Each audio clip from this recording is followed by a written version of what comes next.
Bonjour, bonsoir à toutes et à tous. Merci de votre fidélité à la télévision Pacifique. Bienvenue dans cette nouvelle édition d'Info Pacifique. À la une de l'actualité, le secteur agricole haïtien est en deuil avec le décès mercredi de l'ingénieur agronome Michel William. Les premiers constats laissent croire qu'il se serait suicidé en sa résidence privée. Il avait 76 ans. L'ingénieur agronome Talo Bertrand, l'un de ses protégés, souhaite que les œuvres du défunt, qui avait consacré plus de 40 ans de sa vie au secteur agricole haïtien, soient pérennisées. Les proches de Vladimir le Gagneur attendent désormais les résultats des travaux de la police scientifique haïtienne qui doit déterminer si les ossements et fragments de vêtements récupérés par la PNH mercredi à Garavine appartiennent au journaliste photographe indépendant porté disparu depuis une quinzaine de jours. Le 29 mars ramène le 31e anniversaire de l'adoption de la Constitution haïtienne en vigueur, toujours dans l'impasse entre la protection et la violation des droits humains, constate l'Office de la protection du citoyen et de la citoyenne. Le gouvernement a accordé sa traditionnelle subvention de 1 million de gourdes à chaque sénateur à l'occasion de la Pâque, des fonds qui devraient servir à financer les activités des bandes de rara dans les communes. Au Venezuela, une mutinerie dans une prison civile a fait au moins 68 morts et plusieurs blessés. Les parents des détenus pressent les autorités d'identifier rapidement les victimes. Voilà, mesdames, messieurs, pour l'essentiel de cette édition. Restez branchés.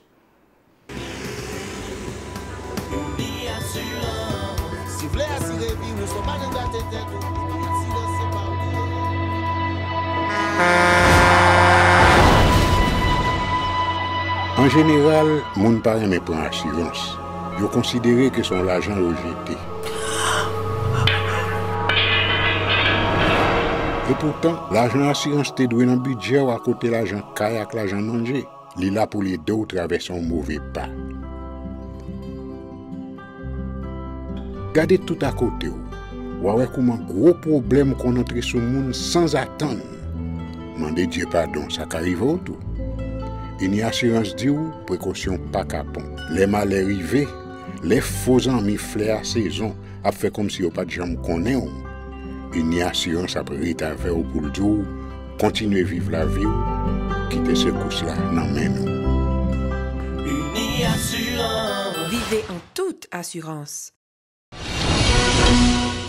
Bienvenue, mesdames, messieurs, dans le développement du journal. Comme annoncé un titre, le secteur agricole est en deuil avec le décès mercredi de l'ingénieur agronome Michel William. Les premiers constats, l'espoir qu'il se serait suicidé en sa résidence privée. Il avait 76 ans et laisse 4 enfants, sans compter de nombreux protégés dans la tristesse. Dans différents messages à partager à travers les réseaux sociaux, l'ingénieur agronome avait laissé planer certaines incertitudes quant à sa volonté à affronter l'avenir. Je suis fatigué des résultats obtenus suite au mode de gouvernance adopté par les élites du pays depuis 1986. Aujourd'hui, les corrompus sont honorés tandis que les gens de bien sont lapidés, avait écrit M. William à un ami, l'ingénieur agronome Talo Bertrand, l'un de ses protégés, qui déplore une perte, entre autres la perte d'un formateur disponible, d'un motivateur pour le jeune agronome et d'une bibliothèque ambulante pour le secteur agricole haïtien, souhaite que les œuvres du défunt, qui avait consacré plus de 40 ans de sa vie au secteur, soient à pérenniser. Ces déclarations, micro de Michel à lui.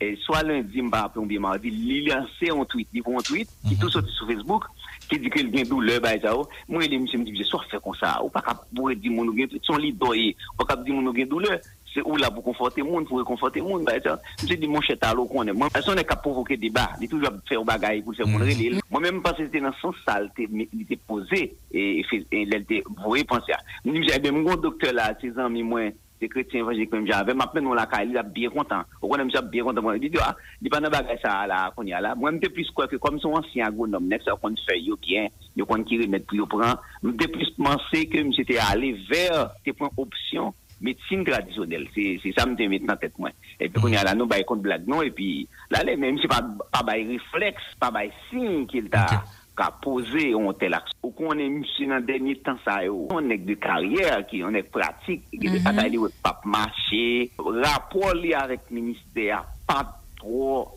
étroit comprends et pas quoi ça t'a fait poser action ça non même c'est toujours un petit gens critique envers le ministère mais moi me paraît quoi parce que moi dit mardi soir moi c'est pas là monsieur et nous pas passer 3 jours pour ne pas parler Dernièrement, monsieur pas senti bien, et monsieur dit allô, pas bien, non, pas bien. Et puis moi-même quitté toute activité mal pour monsieur vous nous mener à l'hôpital. Ce sont patrimoine lié et m'était dit sur plan éducatif et spirituel religieux, pas trop mais parler de ça. Mais deuxièmement, monsieur son patrimoine. Côté que est-ce que nous cachita sous ça fait là action produit. Pour moi-même, m'ta plus conseillé il y a une enquête qui fait et pour regarder et quels seraient les facteurs qui seraient à la base de cet acte négatif.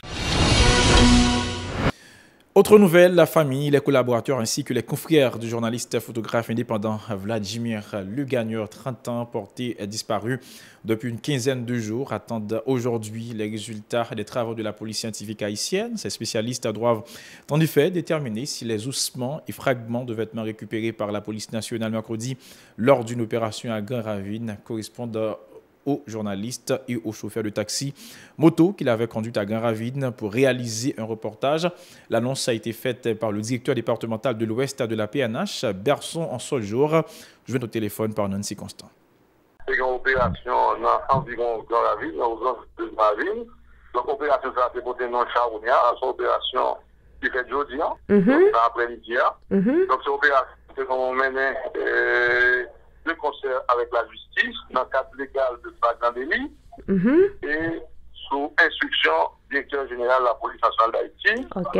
Et parce que depuis disparition de journaliste Vladimir Lugagneur, donc la police nationale d'Haïti est à la recherche d'informations et nous recevons ensemble d'informations que la FDPJ transmette au parquet. Il même désigné un juge de concert avec la justice, donc la direction départementale de l'Ouest, appuyée par des unités de la DCTA et du SWAT, PNH, ont été planifiés pour nous monter en voie. Donc, dans une zone que il y aurait les Poulima, c'est une zone qui est à peu près dans le monde qui est les Signons. Pour les gens qu'on a prié, pour que son terrain vague, que nous avons ensemble d'informations qui disent qu'il y a des ossements. Alors d'abord, nous avons des informations qui disent un cadavre qui est à même la nature que les chiens peuvent manger. Nous, en disposition, nous monter en l'air dans l'UDI à Poulema, accompagné de la police scientifique. Effectivement, nous pas joué un corps, nous retrouver des ossements fraîches, des ossements d'humains que la police scientifique récupérer, collecter, mettre sous-scellé pour être capable de faire des analyses sous direction de la justice pour être capable d'identifier est-ce que les ossements ça correspond avec le journaliste qui disparaît et selon les informations que nous avons, c'est à la fois le journaliste et le chauffeur de taxi moto qui t'a accompagné. Nous avons des débris de vêtements. Nous récupérons tout.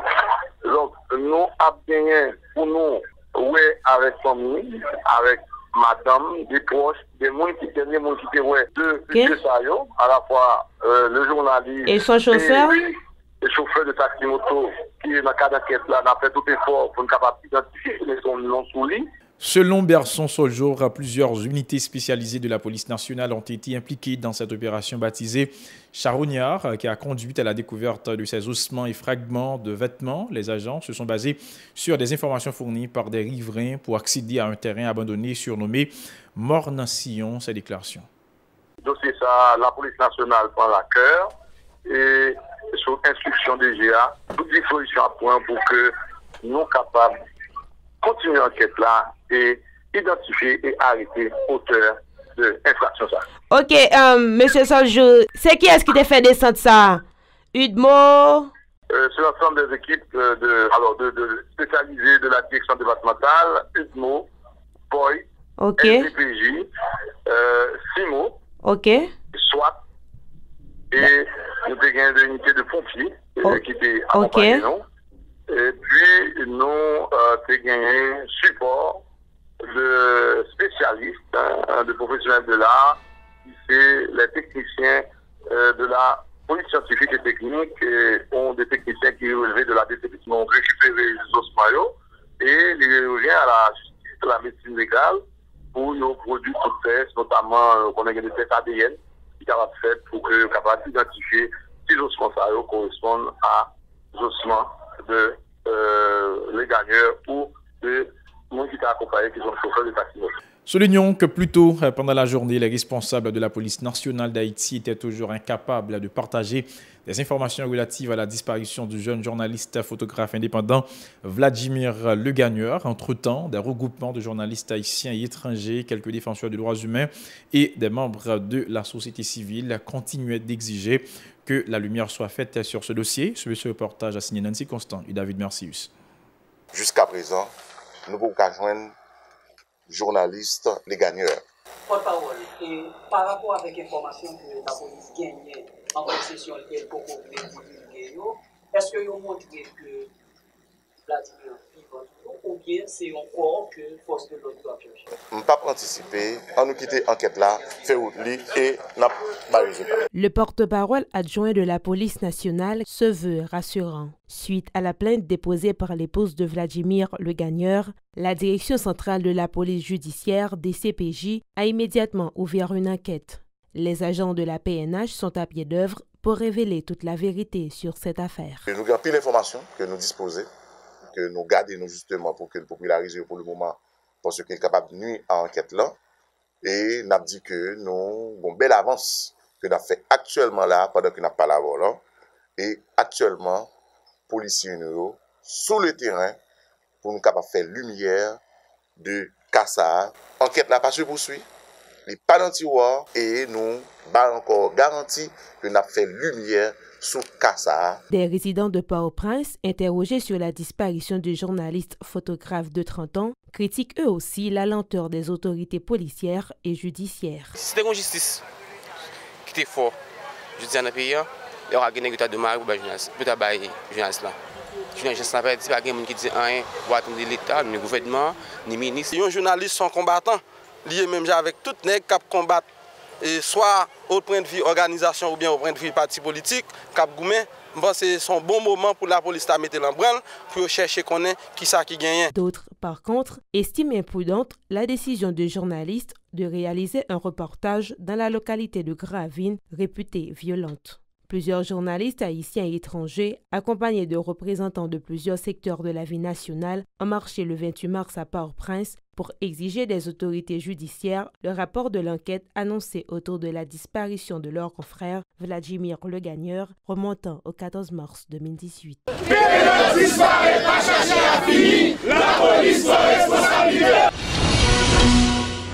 Direction à présent le Sénat de la République où le Sénat a repris son fonctionnement normal à partir de la mise en continuation au mardi 27 mars de la séance perturbée par l'accident du sénateur Naoun Marcellus le 20 mars dernier, a indiqué son président. Selon Joseph Lambert, l'Assemblée a approuvé le compte-rendu succinct de la séance du 1er février 2018 ayant accouché la résolution relative au transfert du dossier Petro-Caribé à la Cour supérieure des comptes. Le sénateur Lambert a annoncé pour le 1er avril la tenue de la conférence des présidents des commissions en vue d'élaborer l'agenda des parlementaires pour le mois prochain. Joseph Lambert est au micro de Hélène Vernal et de Francineus. Nous arrivons dans une phase où le Sénat recommence à joindre fonctionnement d'antenne et lundi, on aura une conférence des présidents et conférence des présidents pour le mois d'avril. Et au cours de cette conférence des présidents, on a pris l'opportunité pour nous non seulement arrêter l'agenda législatif pour moi, mais en même temps tout prendre toutes mesures que nous estimons que nous sommes capables de prendre et que la conférence des présidents a avalisé moi-même en tant que président du Sénat et bureau pour faciliter et permettre un fonctionnement régulier et efficace. L'Assemblée a accusé un vote et vote ça dit que vous êtes d'accord avec le rapport succinct qui était consacré vote sur résolution Petro-Caribé par 14 votes pour, 5 contre et une abstention. Il y avait 21 sénateurs présents dans la salle. Eh bien, question ça pour moi-même. La subvention d'1 million de gourdes a encore une fois été octroyée à chaque sénateur par le gouvernement à l'occasion de la PAC. Ces fonds serviraient à financer les activités des bandes de rara dans les communes. Le sénateur d'Anip, Francenet Deneus, a remis son chèque à l'association des maires d'Anip à Manip. Selon le parlementaire, cette somme permettra à ces élus d'accompagner les bandes de rara dans leurs communes respectives. L'édile de la petite rivière d'Anip, Céreste Cadet, qui a reçu le chèque au nom de ses collègues, a présenté ses remerciements aux parlementaires et promis d'en faire bon usage. Voilà, mesdames, messieurs, pour l'essentiel de cette nouvelle édition d'Info Pacifique. Je vous invite à rester branchés sur la chaîne 54 pour la suite de la programmation.